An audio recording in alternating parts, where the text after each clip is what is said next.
जय श्री महाकाल दोस्तों, आज मैं आप लोगों के लिए बहुत ही अच्छी साधना लेकर आया हूँ। यह एक ऐसी साधना है जिसे सिद्ध कर लेने के बाद आपको कभी गरीबी का सामना नहीं करना पड़ेगा। आप लोगों को कभी धन दौलत की कमी नहीं होगी, सदा मान सम्मान से परिपूर्ण रहोगे।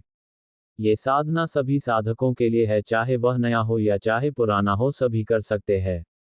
मेरा दावा है, सफल होने से कोई रोक नहीं सकता है अगर कोई साधक मेरे बताए हुए रास्ते पर चलता है। हम बात कर रहे हैं धन की देवी कमला यक्षिणी, जो जमीन के धन की देवी होती है। आप सभी ने तो कहीं ना कहीं कभी न कभी कमला यक्षिणी के बारे में सुना ही होगा और इनकी साधना के विषय में भी।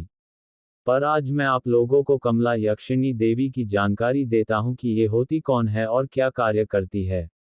ये देवी माता लक्ष्मी की सेविका होती है, जो माता लक्ष्मी के संरक्षण में निवास करती है। इसलिए कमला यक्षिणी देवी को धन की देवी भी कहा जाता है। यह जमीन के धन हो चाहे जमीन के ऊपर का धन हो, कमला यक्षिणी देवी दोनों जगह निवास करती है। इनकी साधना सात्विक और तामसिक दोनों रूपों में होती है। पर आज मैं आप लोगों को सात्विक रूप की जानकारी दूंगा। ये उन साधकों के लिए बहुत ही अच्छी देवी है जो जमीन के धन निकालने की इच्छा रखते हैं।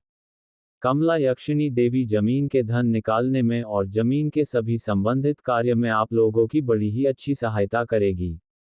कमला यक्षिणी देवी जमीन के धन को बड़े ही अच्छे से देख पाने में सक्षम होती है और अपने साधकों के लिए ये जमीन के धन को प्रदान कर देती है।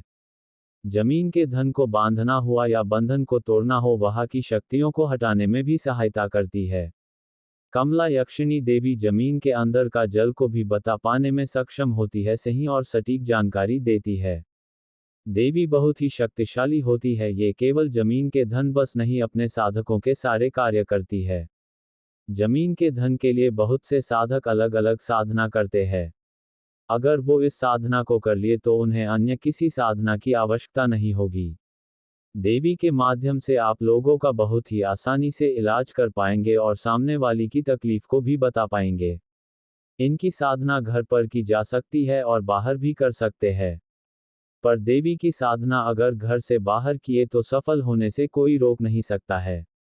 इनकी साधना तो वैसे 21 दिनों की होती है, पर अगर देवी सामने नहीं आए तो 41 दिनों तक करनी चाहिए। देवी प्रत्यक्ष रूप से सामने आती है। कमला यक्षिणी देवी आप लोगों के कार्य पलक झपकते ही पूर्ण कर देती है।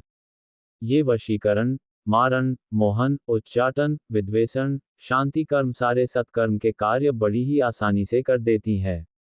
देवी सिद्ध हो जाने के बाद आप लोगों के घर में कभी कोई भी समस्या नहीं आएगी। ये अपने साधकों के समस्त परिवार की रक्षा करती है। देवी की साधना में ज्यादा डरावने अनुभव नहीं होते हैं, पर बाहर की शक्ति साधकों को डराने आती है। एक बार मेहनत करके आपने अगर देवी को सिद्ध कर लिया तो कभी भी दूसरी शक्ति की तुम्हें आवश्यकता नहीं पड़ेगी। ये तुम्हारे जीवन के सारे कार्य करेगी, चाहे वह जैसा भी हो, सही हो या गलत हो। पर गलत कार्य नहीं लेने चाहिए, गलत कार्य का अंजाम भी गलत होता है और उसका खामियाजा बाद में भुगतना पड़ता है। सच मानो, तुम्हें निराश नहीं होना पड़ेगा। जिस किसी साधक भाई को ये कमला यक्षिणी देवी की साधना करनी है, वह हमसे संपर्क कर सकता है। अगर आप लोगों को मेरी दी हुई जानकारी या साधना अच्छी लगती है तो आप हमारे चैनल को सब्सक्राइब करें और बेल आइकॉन को ऑल का बटन दबा कर रखें, ताकि हमारी कोई भी वीडियो आए तो आप तक आसानी पहुंच जाए। जय श्री महाकाल दोस्तों।